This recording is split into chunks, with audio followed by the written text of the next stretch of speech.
So here we are with InDepth Corporation. We got Brian and Chuck here. Thanks, guys, for participating in this. So I've been tasked with writing the January newsletter for Lean Associates in the Carlsbad office. And the topic is working remotely, a COVID fad or a long-term trend. And let's, first, before we get into questions on the newsletter, tell me a little bit about InDepth. What solution do you provide? What service do you provide? What's a good referral for you guys? I would say that we clean up old bombing ranges for the government. That would be the elevator speech. But we do a lot. We have geophysicists. We have unexploded ordnance personnel. And we work together. We do a lot of construction support for new construction and for solar on areas that used to be formerly just defense sites, old bombing targets. And there's a lot of those in San Diego. And Brian can tell you a little bit about his group. Well, yeah, so, we aren't just, just in the field.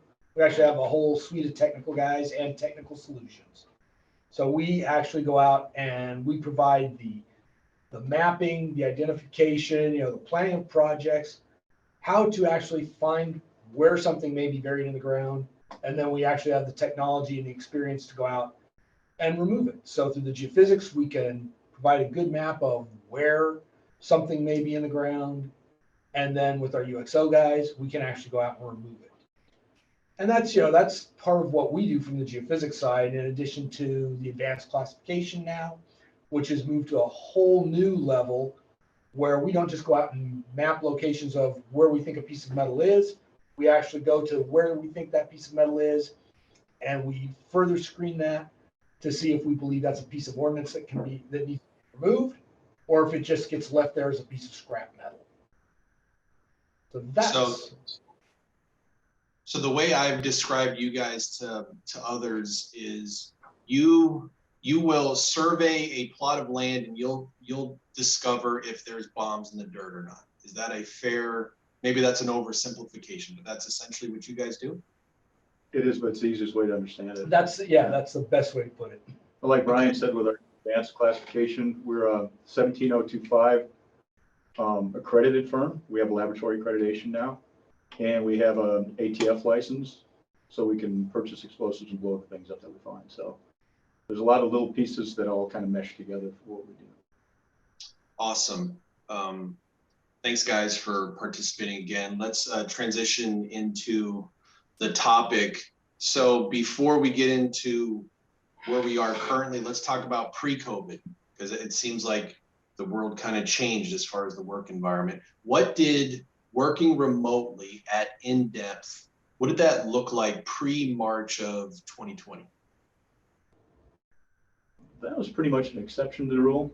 Yeah. Because we all, as Brian could tell you, we do a lot of collaboration. We have a lot of scientists writing reports, planning, like you say, the surveys, talking with the unexploded ordnance folks.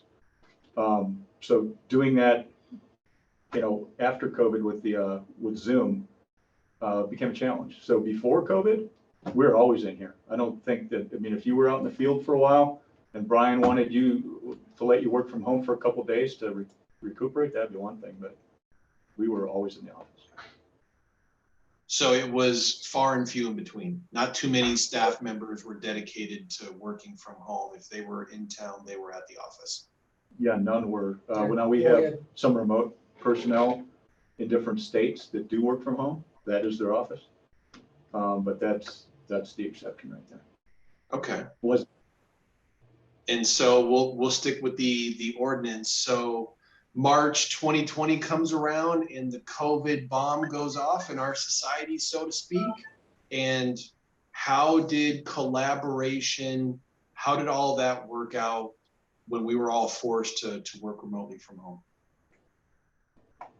Well, we immediately all went home. People took their office chairs home, and we had bits and pieces of computers that we had to buy more. We had to buy a whole bunch of equipment for the people who work remotely. So at first it was a little bit of chaos, and then we we started pulling it together. I mean, our controller and our HR people really did a good job of, what would you say, Brian? Just Oh, they pulling everybody together. actually, yeah, they developed a little bit of a program for us that held us all together. You know, they actually were really proactive in setting up meetings and schedules, and, you know, they did a really good job of, you know, keeping everybody in touch right at the beginning, you know, good open lines of communication across the company. Like Chuck said, we started having meetings almost immediately, every day. We had a daily meeting with the whole staff every day. It was great to have a bunch of young folks on board. Tell the truth, Brian and I are old guys, and, you know, technology, we are heavy computer users, but as far as the collaborative stuff, Zoom was really new at the time, and we didn't use really any of that stuff. We had Ring Central, which is our phone system, had something similar to Zoom, which was actually powered by Zoom then. So we would do that with our people that were remote, but we picked up on that very quickly and kept using it. So. Now, this may be a difficult question to answer because there's so many variables involved in it, but as far as being forced to work remotely, collaborating outside the office, do you think that had an impact on the bottom line? I mean, I guess that's where the rubber meets the road. There were a ton of different things that happened with COVID, but how do you think collaborating, working from home impacted the bottom line? Or did it? Go ahead, Mike. Okay, so first thing that happened was, you know, all of our projects are field driven and government projects for the most part. And a lot of that work actually stopped pretty quickly. You know, things got put on hold, field work got delayed. So, you know, there's a part of this whole conversation that goes into, you know, how productive or how, you know, how successful we were financially. Some of that went away just because of the fact that we didn't have all the billable work right then. But everybody working from home, it was not an easy thing to keep everybody productive. And when I say productive, I mean, you know, it took a lot of effort from a management side just to make sure everybody had a task to do all the time. You know, right. So they had good direction. I think for my group, that was probably one of the harder things because I had young guys who hadn't been in the industry long, and, you know, just developing the process to make sure that everybody had something to do and knew where they were going all the time was probably one of the toughest things for me. Yeah, normally when we're not doing field work, we're doing training and all those types of things, writing new standard operating procedures, those kinds of things. So that, I guess to answer your question, I'm not sure that COVID directly and us going home, working from home, affected the bottom line, but by the nature of what we do and who our clients are, that did affected us quite a bit. And then, of course, after that started rolling, then we had a different problem. How do we staff all these things?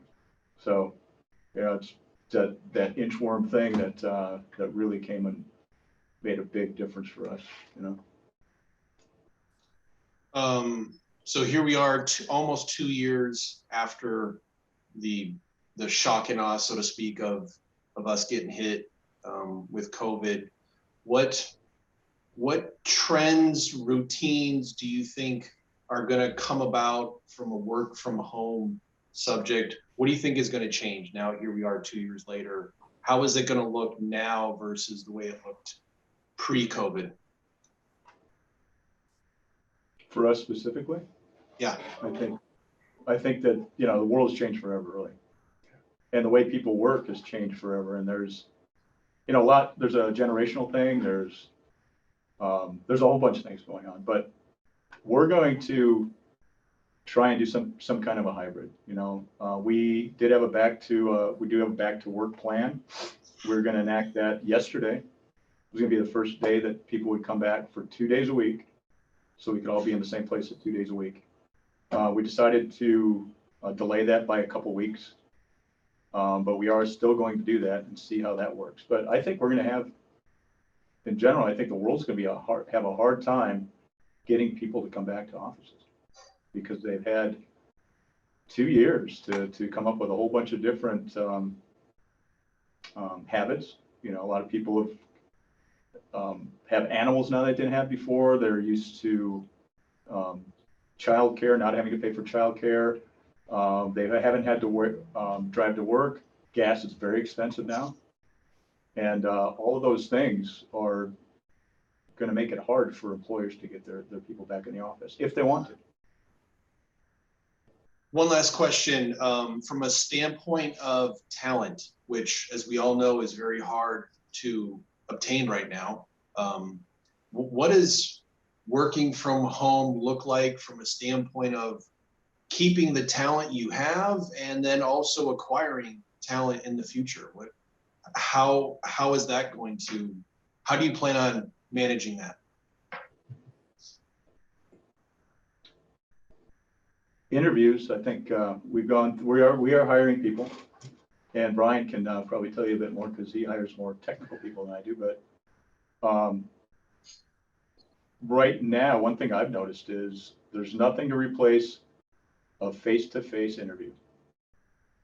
We've done interviews on Zoom, we've done lots of things, and then in the end, sometimes it doesn't work. Sometimes it's just not that. Some people are a lot better on Zoom than they are in person. So it's just, you know, it's very hit and miss. You don't get to, I don't think you get to see exactly what you need to see a lot of times. That's been my experience as far as being remote and hiring people. As far as the talent that's out there, there's a ton of talent out there, but the cost of people has gone through the roof. The cost of people in California has really gone through the roof. And to ask people to come from another state like Texas or anywhere else Just to move here anywhere. is almost impossible from a small business standpoint. Being able to afford someone like that, it's almost impossible now. Do you feel pressure to have to offer the work, at least a partial, a hybrid, to new staff that you're looking, talent that you're looking to bring on? Do you feel that pressure? Sure, they expect it. That's what they expect, yeah. Yeah. Yeah, I think, you know, from the technical side, on my side of the house, I think we have a unique situation where I've got, you know, some upper junior level staff, guys that are really growing into their positions right now, who really perform well. And so I'm looking to backfill entry level technical personnel behind them. So we can bring them in and grow them up as a group together. So get them more management experience, bring, you know, people with basic college educations in, you know, bachelor's degree folks who want to start their career.